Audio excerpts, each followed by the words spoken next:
শীতের সবজি ফুলকপি প্রাইসটা একটু কম থাকলেও কিন্তু ফুলকপি থেকে ফুলকপি যে ফেলে দেওয়া অংশ থাকে ডাঁটাগুলো বলি আমরা, পাতা ডাঁটা, ওটাই বেশি টেস্টি হয়। যদি একবার এই ভর্তা বানাতে পারেন তাহলে দেখবেন যে ফুলকপি থেকে এই ফেলে দেওয়া জিনিসটাই অনেক টেস্টি লাগে।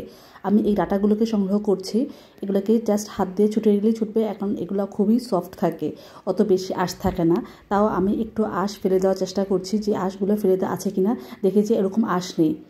একবার পরিষ্কার করে নিয়েছিলাম, এখন ছোটো ছোটো পিস করে নিচ্ছি। ছোটো ছোটো পিস করার পর আমি এটাকে আবার ধোবো, ভালো করে ধুয়ে নেব। কারণ দেখা যায় এই পাতার সাথে ডাটার সাথে অনেক ময়লা থাকে, কারণ এটা মাটিতে হয়েছে, তার মানে অবশ্যই এখানে ময়লা থাকবে। যতই ওনারা পরিষ্কার করে আসুক না কেন, একটু ভালো করে ধুয়ে নেবেন। ভালোভাবে ধুয়ে সিদ্ধ বসিয়ে দিয়েছি। সিদ্ধ করতে আমি পর্যাপ্ত পরিমাণ পানি দিয়েছি। এখানে 2 কাপ পরিমাণে পানি দিয়ে এটাকে হাই হিটে সিদ্ধ করে নেব 15 মিনিট। 15 থেকে 20 মিনিট লাগতে পারে, আর বেশি লাগবে না। বেশি সিদ্ধ করলে কিন্তু কালার নষ্ট হয়ে যাবে। আমি এখন এটাকে পানিটা ছেঁকে নেব। পানিটা ছেঁকে গরম অবস্থা থাকায় সাইড করে রেখে দিয়ে অন্য একটি প্যানে আমি অল্প একটু তেল দিব।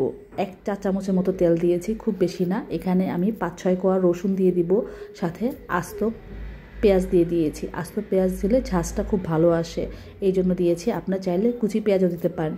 এখন আমি এক এক করে এখানে শুকনো মরিচ 3টা, কাঁচামরিচ 3টা দিয়ে দিব। এটা ঝাল আপনাদের উপর পছন্দ করে অনুযায়ী দিতে পারেন। এখন আমি এগুলোকে ভেজে নেব।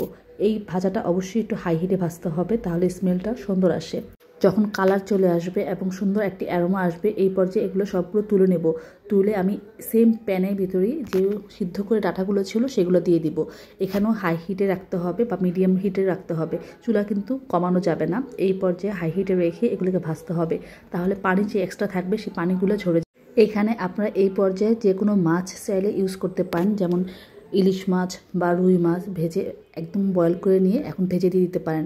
আমি লবণ দিয়ে নিয়েছি, যেহেতু আমি এটা চিংড়ি মাছ দিয়ে করব, সেজন্য আমি কোনো মাছ ইউজ করছি না। এগুলো ভালো করে ভেজে নিচ্ছে। আবারও লবণটা ভালোভাবে মিশিয়ে যাবে এবং পানিটা যেন শুকিয়ে যায়। পানিটা এখনও কিন্তু কিছুটা আছে, শুকায়নি। আর দেখেন কালারটা কিন্তু সবুজই রয়ে গেছে। এখন আমি চিংড়ি মাছ দিয়ে দিয়েছি, যে ছোটো চিংড়ি মাছগুলো থাকে ভর্তা বানানোর জন্য, ওই সাইজের চিংড়ি মাছ দিয়ে দিয়েছি 1 মুঠের মতো। চিংড়ি মাছ যখন কালার চলে আসবে এবং পানিটাও শুকিয়ে যাবে, এই পর্যায়ে নামিয়ে নিতে হবে। দেখেন পুরোটা পানি শুকিয়ে গেছে, আর খুব বেশি শুকানো যাবে না, তাহলে কিন্তু অন্য স্মেল আসবে। এখন আমি শিলপাটায় বেটে নেব। আপনারা চাইলে একটা মিক্সার জারও মিক্স করে নিতে পারেন, তবে এইসব ভর্তা পাটায় বাটলেই বেশি টেস্ট আসে। ভর্তা আমি একটু ধনেপাতা ইউজ করছি, আর এখানে ধনেপাতাটাও একবার শিলপাটায় বেটে ফেলছি।